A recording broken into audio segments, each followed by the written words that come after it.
Hi everyone. Today we're going to talk about using T-Mart to correct for the adjacency effect in optical remote sensing. This is a pre-processing step before conducting atmospheric correction, and it improves the quality of the atmospheric correction, leading to more accurate characterization of surface reflectance. This applies to aquatic remote sensing and it was validated for aquatic remote sensing. In theory, it works for terrestrial remote sensing too, but I haven't tested that formally. This video tutorial consists of two parts. Part 1 is to introduce the tool as well as some background information. Part 2 has a demonstration of how to use the tool, and we're going to examine the tool's output files together. The tool is open source, and I included the links to the code and documentation in the video description. First of all, what is the adjacency effect? The adjacency effect refers to how adjacent surfaces influence the observed color of the target through atmospheric scattering. In this case, the target is the lake, and the adjacent surfaces are the vegetation and other land covers. The scattering effect of the atmosphere essentially blurs the image, and here we're looking at the reflectance of the lake at a single wavelength. Without scattering, the lake would look all blue, meaning it has a similar reflectance across the entire lake at this particular wavelength. It's 833 nanometers. Here along the shore, reflectance is higher because of scattered light from land. And this increased reflectance is not due to water's property change. Therefore, it can lead to huge errors in quantitative remote sensing of water, such as retrieval of chlorophyll concentration, organic matter content, and turbidity. Here are two examples. The two stars on the maps indicate where we have ground truth reflectance data, as shown on the right, the black lines. In the plots, we're looking at reflectance at various wavelengths.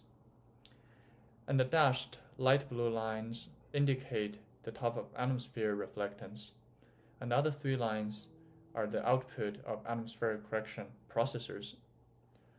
With the adjacency effect correction modifying top of atmosphere reflectance, the atmospheric correction processors were able to derive reflectance more similar to ground truth measurements, and this improves the accuracy of remote sensing products. The full name of our tool, T-Mart, is Topography Adjusted Monte Carlo Adjacency Effect Radiative Transfer Code. The way it corrects for the adjacency effect, or to sharpen the blurred image, is as follows. We first convolve a satellite image, further blurring it, and then we take the difference between the convolved reflectance and the observed reflectance, and we multiply the difference by a scaling factor from radiative transfer calculations. And the product of the two is the total amount of correction to make for each pixel. And the output of the algorithm is adjacency effect free reflectance at the top of atmosphere level. And that is the reflectance our target is supposed to have when surrounded by identical surfaces. This is done at one wavelength at a time. T-Mart takes satellite images as input. It currently supports imagery from Sentinel-2 MSI, Landsat 8, and Landsat 9 OLI. In the process, it also requires NASA Earth data credentials to download ancillary atmospheric data. We'll see this in video part 2. And the output of T-Mart is again adjacency effect free TOA reflectance. It also generates other files, and we're going to look at them in part 2. Here's how to install T-Mart. We first have to have Anaconda installed.